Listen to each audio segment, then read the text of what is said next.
Halo, kembali lagi bersama aku, Rinda Sofiana. Pada kesempatan kali ini, aku akan membahas tentang globalisasi di dalam dan di luar dunia. Sebelumnya, di zaman modern ini, remaja mana yang tidak mengenal makna dari kata globalisasi? Kata globalisasi berasal dari kata global yang artinya dunia dan lization yang artinya proses secara bahasa. Arti globalisasi adalah suatu proses yang mendunia. Sementara, menurut Kamus Besar Bahasa Indonesia atau KBBI, pengertian dari globalisasi adalah proses masuknya ke ruang lingkup dunia. Globalisasi diartikan meluasnya pengaruh kebudayaan maupun ilmu pengetahuan ke seluruh penjuru dunia.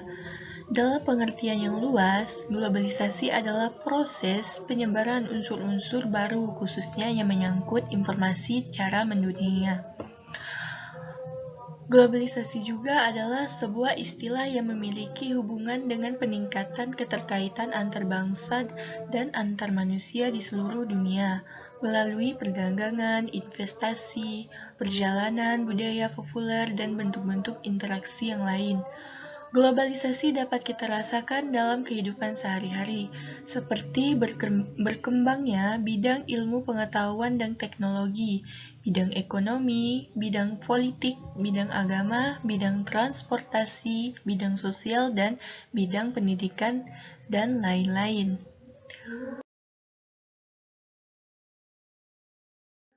Arus globalisasi yang melanda seluruh dunia mempunyai dampak bagi bidang sosial budaya suatu bangsa. Pengaruh globalisasi membawa dampak positif dan negatif bagi kehidupan manusia. Beberapa contoh dampak positif dari sumber yang saya dapatkan adalah antara lain memiliki tingkat kehidupan yang lebih baik, meluaskan pasar untuk produk dalam negeri, kemajuan di bidang teknologi, komunikasi, informasi, dan transportasi yang memudahkan kehidupan manusia, mudah memperoleh informasi dan ilmu pengetahuan dan lain-lain.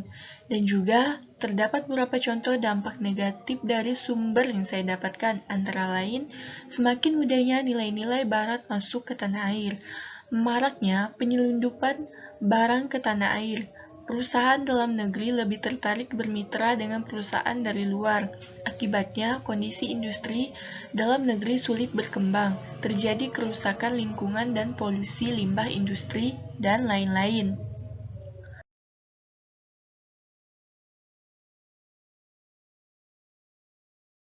Teknologi dan informasi di seluruh negara, terutama globalisasi teknologi di Indonesia. Di era globalisasi saat ini, teknologi telah berkembang pesat. Semua akses dari luar negeri mudah masuk ke Indonesia, mulai dari gaya hidup sampai moral. Dari hal tersebut, muncul masalah sosial baru bagi remaja Indonesia. Perkembangannya, era globalisasi ini memberikan banyak dampak yang luar biasa, adanya dampak baik ataupun buruk. Dampak positifnya adalah remaja Indonesia dapat berpikir lebih maju dan sifat kreatif yang semakin berkembang dengan memanfaatkan teknologi yang ada. Dan dampak negatifnya adalah remaja Indonesia terbawa arus gaya hidup dari luar sana, pergaulan bebas, tren fashion, dan lain-lain. Karena bagi Indonesia, pemahaman tentang tren perubahan global ini sangatlah penting, terutama dalam mempersiapkan pendidikan bagi generasi muda ke depan, khususnya dalam membangun pola pikir dengan wawasan global, di mana cara berpikir baru perlu dikembangkan agar tidak terjebak pada pemahaman sempit dan satu-dimensional saja terhadap tren globalisasi. Lanjut, yaitu globalisasi teknologi luar negeri.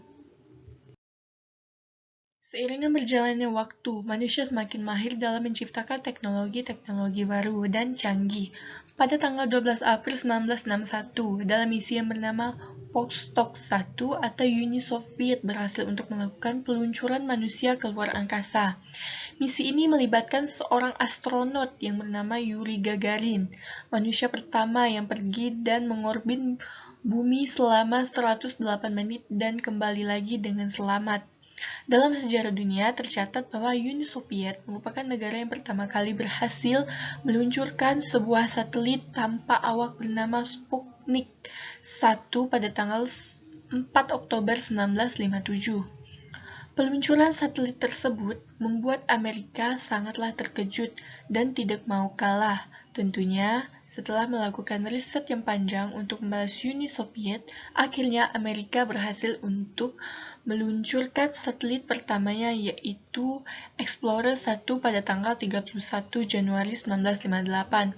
Nah, sejak saat itu, perlombaan teknologi luar angkasa antara Amerika dan Uni Soviet menjadi sangat sengit dan ambisius. Teknologi luar angkasa semakin berkembang setiap tahunnya, tidak hanya berhasil mendaratkan manusia di bulan, satelit komunikasi dan navigasi juga diluncurkan oleh astronaut yang untuk mendukung berjalannya program-program televisi, telepon komunikasi, dan internet. Oke, sekian dari pembahasan yang saya sampaikan untuk kali ini. Saya ucapkan terima kasih, thank you. Kembali lagi bersama saya akhiri, wassalamualaikum warahmatullahi wabarakatuh.